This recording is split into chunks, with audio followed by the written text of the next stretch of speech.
की कहानी की शुरुआत आयरलॉस नाम के गोल्ड सेंट से होती है, जो सेंचुरी से एक बच्चे को लेकर भाग रहा होता है। इसलिए वहाँ का लीडर पॉप अपने दूसरे गोल्ड सेंट्स शूरा और सागा को उसे रोकने के लिए भेजता है और वो लोग उस तक पहुंचकर उसे रोकने की कोशिश करते हैं, जिसके बाद सागा उसे रोकने के लिए अपने पावर का इस्तेमाल करता है और इस दौरान सागा मर जाता है और आयरलॉस नीचे गिर जाता है। दूसरी तरफ हम हिमालय का एक सीन देखते हैं जहाँ मित्सुमासा किडो नाम का आदमी अपने बटलर तत्सुमी के साथ बर्फीली गुफा में घूमने के लिए आया होता है। तभी दूर से उसे एक रोशनी नजर आती है और उसके पास आने पर उसे बहुत बड़ा मोनोलिथ मिलता है, जो बिल्कुल वैसा ही होता है जैसा उसकी किताब में लिखा हुआ था। तभी उसे एक बच्चे के रोने की आवाज सुनाई देती है और जब वो पंख उठाकर देखता है तो वहाँ पर वही बच्ची और आयरलॉस होते हैं। जिसके बाद वह अपनी कॉस्मो पावर के जरिए उसे सब बताता है कि ये बच्ची देवी एथेना का अवतार है और सेंचुरी के लोग इसे मारना चाहते हैं ताकि इसकी जगह किसी फेक एथेना को बिठा सके। इसलिए वह उसे इसकी सुरक्षा करने के लिए बोलता है और कहता है कि 16 साल के बाद इसके रक्षक सेन इसकी रक्षा करने के लिए खुद इसके पास आ जाएंगे। और इतना कहकर वो मर जाता है, जिसके बाद उसकी बॉडी गोल्डन क्लॉथ में बदल जाती है। वहीं वो छोटी बच्ची अब 16 साल की हो गई होती है और उसका नाम साओरी होता है। वो अपने मिस्टीरियस पावर के कारण हमेशा परेशान रहती है,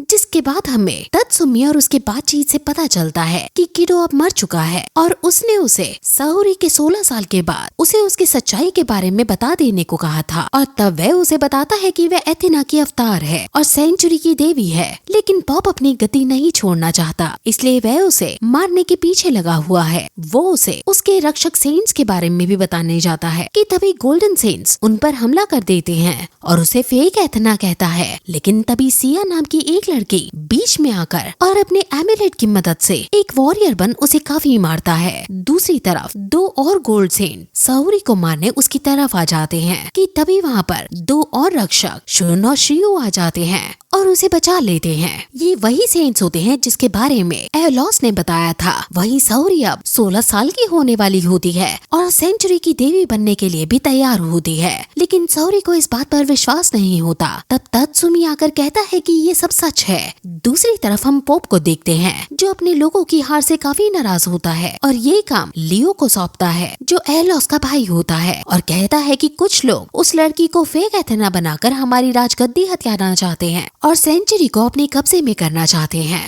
उधर किडो के मैंसन में वो सेंट्स साओरी को सेंचुरी में जाकर उसके एथेना होने की बात को साबित करने के लिए कहते हैं, लेकिन वह बहुत डरी हुई और कंफ्यूज होती है। तभी वहाँ पर लियो अपने भाई के गोल्डन क्लॉथ को लेने और साओरी को मारने के लिए आ जाता है और उन पर हमला कर देता है। लेकिन वो लोग साओरी को बचाकर बाहर ले जाते हैं। वो सेंट समझ जाते हैं कि वो उनसे काफी ताकतवर है, लेकिन तभी वो लोग साओरी को बचाने के लिए उससे लड़ते हैं और उसे पकड़ साओरी को वहाँ से भागने के लिए बोलते हैं। लेकिन लियो खुद को छुड़वा लेता है और इस कारण वो तीनों सेंट काफी जख्मी हो जाते हैं। और जब लियो उन्हें जान से मारने जाता है, तब साओरी से निकलने वाली कॉस्मोस को देखता है, जो दूसरे कॉस्मोस से काफी अलग होती है। इसलिए वो उसे सेंचुरी आकर एथेना होने की बात को प्रूव करने के लिए कहता है। और तब तत्सुमी वो गोल्डन क्लॉथ लेकर आ जाता है और लियो साओरी को बिना कुछ करे बस वो गोल्डन क्लॉथ लेकर वहाँ से चला जाता है। साओरी भी अब ये समझ जाती है कि ये सब रोकने के लिए उसे वहाँ जाना ही होगा। जिसके बाद वो अपना फैसला सिया को बताती है और वो भी अपने दोस्त के साथ मिलकर इसके लिए तैयार हो जाता है। तभी एक सिल्वर सेंट साओरी पर तीर से हमला कर देता है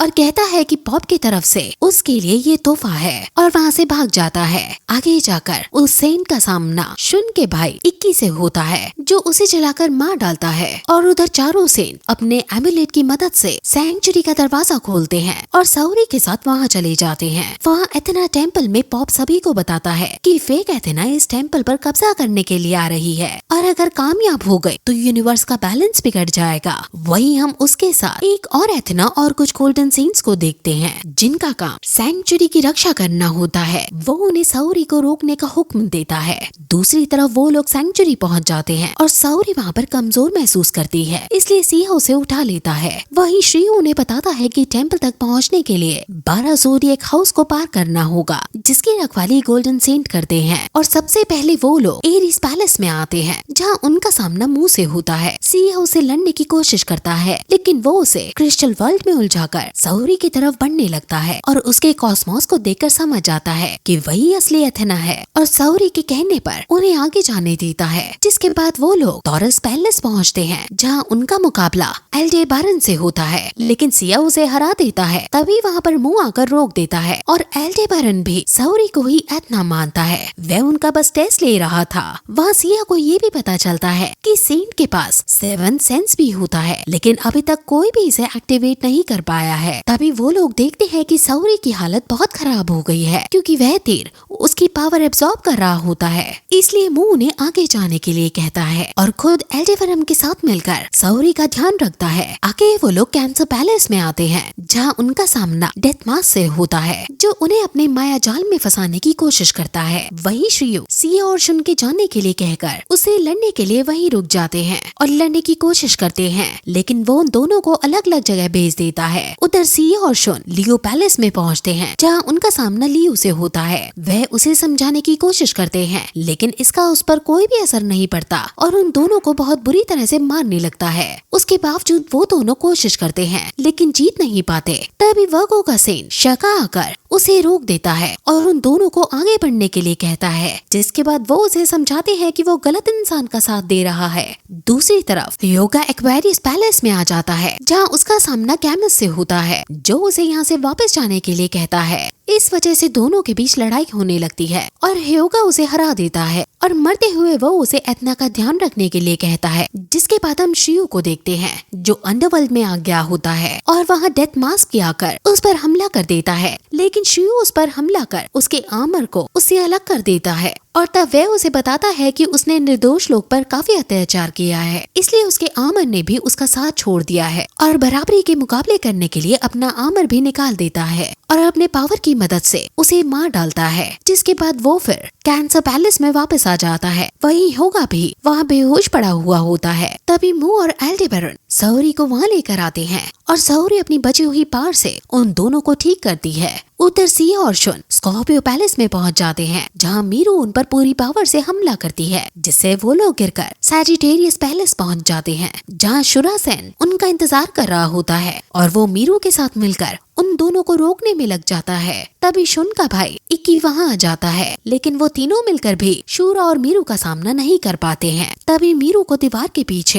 एलोस का टेस्टामेंट मिलता है और इससे पहले वह कुछ समझ पाए वहाँ पर शाका और लियो भी आ जाते हैं और तब लियो बताता है कि उसे उसी वक्त साओरी की सच्चाई पता चल गई थी, लेकिन उसने जब इसके बारे में पॉप को बताया था तो उसने उसे अपने वश में कर लिया। लेकिन शाका कहता है कि पॉप के अंदर ऐसी कोई भी पावर नहीं है और मीरू समझ जाती है कि ये सिर्फ सागा ही कर सकता है और तब उन्हें पता चलता है कि सागा ने उस वक्त मरने का नाटक किया था।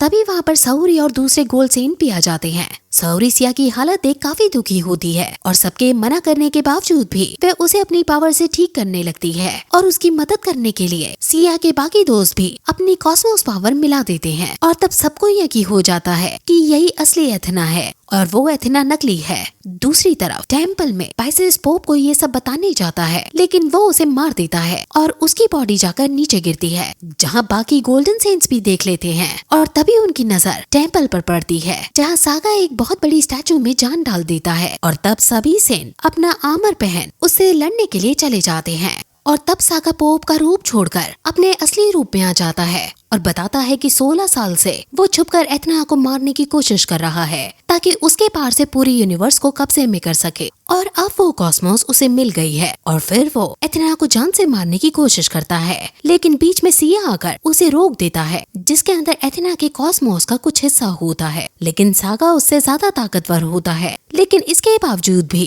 वह उससे मुकाबला करता है, जिसके बाद सागा अपने सबसे खतरनाक पावर का इस्तेमाल करता है और सिया उसे रोकने के लिए अपनी पूरी पावर लगा देता है और तभी उसकी 7 सेंस एक्टिवेट हो जाती है और वो सागा के कॉस्मो को नष्ट कर देता है और दूसरी तरफ वो सारे सेंट मिलकर उस बड़े से स्टैचू को तोड़ डालते हैं। तभी वो स्टैचू के टुकड़े उड़कर टेम्पल की तरफ जा रहे होते हैं और सागा उस स्टैचू के साथ मिलकर एक शैतान में बदल जाता है और अपनी पावर की मदद से वहाँ पर तबाही मचाने लगता है और एथेना की तरफ बढ़ने लगता है। ये देख सिया उसकी मदद करने आता है और तभी एलोस का आर्मर भी उड़ता हुआ सिया से अटैच हो जाता है और वो उसे बचा लेता है, जो अब एक गोल्डन सेंट बन चुका होता है। जिसके बाद वो साओरी को लेकर सागा के पास जाता है और वो उस पर हमला करता है और तब साओरी भी अपने देवी रूप में आ जाती है और दोनों अपने कॉस्मो को मिलाकर सागा को मार डालते हैं और सब लोग ये देखकर काफी खुश होते हैं। वहीं मरते हुए सागा एथेना से माफी मांगता है। जिसके बाद हम टेम्पल के सीन को देखते हैं जहाँ वो सभी से इनसे वादा करती है कि वो उनका ध्यान रखेगी और आखिरी सीन में वो तत्सुमी और चारों सेंट के साथ होती है और अपना 16th बर्थडे मनाती है और इसी के साथ ये मूवी यहीं खत्म हो जाती है।